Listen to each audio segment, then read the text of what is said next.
Congressman, yung sinasabi niyang manager's check, ano po, na ang amount, nakapangalan sa kanya land bank ito, alright, 84 million.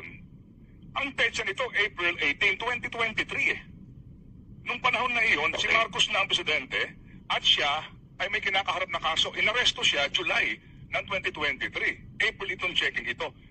Paano nangyari? Alam niyo, medyo gusto ko lang, wala nagtanong nito eh. I think this is a valid question. Binasa niyo ho, Congressman, ito pong 24 pages na kanyang supplemental affidavit. Ano po?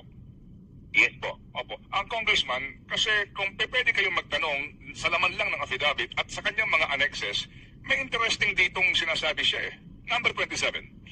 On another incident, I was informed by PRRD that 2 land bank managers' checks which were to be delivered to one of our safe houses in Eastwood, Quezon City in the amounts of 84,200,000 pesos and 4,800,000 pesos, respectively, were issued under my name.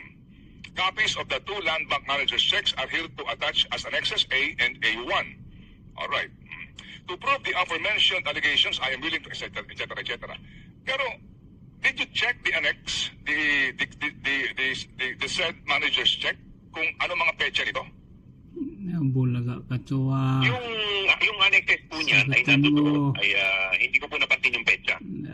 Kasi Congressman, yung sinasabi niyang manager's check, sablay lang kayo. ano po, na ang amount, nakapangalan sa kanya, land bank ito, alright, 84 million.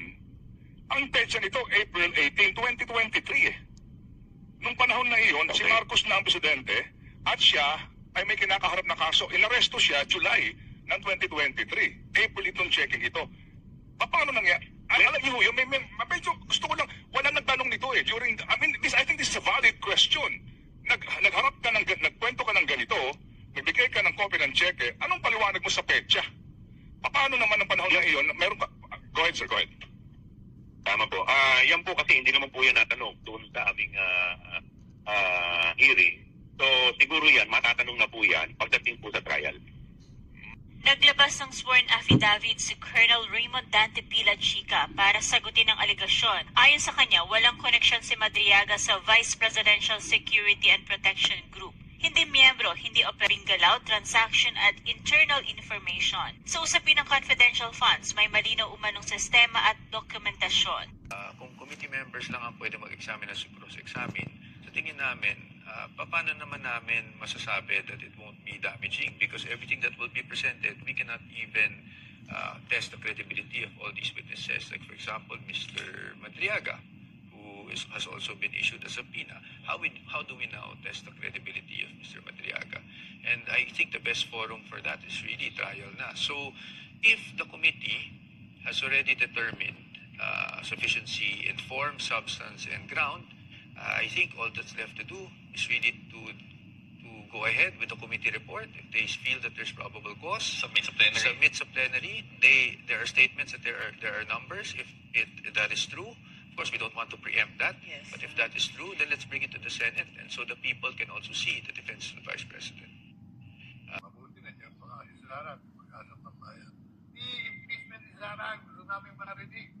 Prosecution ng mga magnanakaw sa Kongreso at Senado.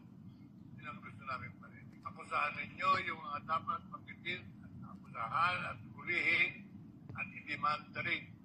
Hindi si Sara na. Puro kayo Sara, para si Sara, mag-asap ng bayan. Usap ko lang kay Ramil Madriaga ay siguro mag-isip-isip ka. Huwag kang basta nakikinig doon sa iyong handler, kung sino man yung handler mo, sino man nagdidikta sa'yo. Ang tingnan mo yung sarili, kung totoo ang iyong sinasabi o hindi. Ngayon, kung sa tingin mo, ang mga sinasabi mo ay totoo, siguro patingin ka sa psychiatrist, you might be suffering already from delusional kakaroon ka na siguro ng delusions dahil sa pagkakakulong mo. Kaya naniniwala ka na yung mga sinasabi mo ay totoo. Pakiusap ko lang sa iyo, Ramil, makabait ka lang dyan sa kulungan, matuto kang magdasal, matuto kang magsabi ng totoo. At matuto kang magsabi doon sa nagdidikta sa iyo, nagtigilan na yung masama. Bagong buhay. lahat. Alam ko na recess tayo at hindi tayo araw-araw pinapapasok ngayon. Pero hindi naman 2 days a week. So, simulan na natin. Huyu, Madriaga. Sinungaling ka, Madriaga. Naku, hindi ko mabuo yung pangalan nito. At ang lahat ng gustong marinig at pakinabangan ng mga kasinungalingan mo ay may naghihintay na kwarto sa impyerno. Ako, bilang senador at kapatid ni Bonget, 10 ng mga tunay na nakakaalam ng pangyayari ay may moral na pananagutan na pabulaan at itama ang nakakasukang kasinungalingan ni Madriaga. Inuulit ko, sinungaling ka, Madriaga, at hindi ako papayag na gamitin mo at ng mga kasamahan mo ang oras, ang espasyo, ang dignidad ng kahit na anong opisina o sangay ng gobyerno.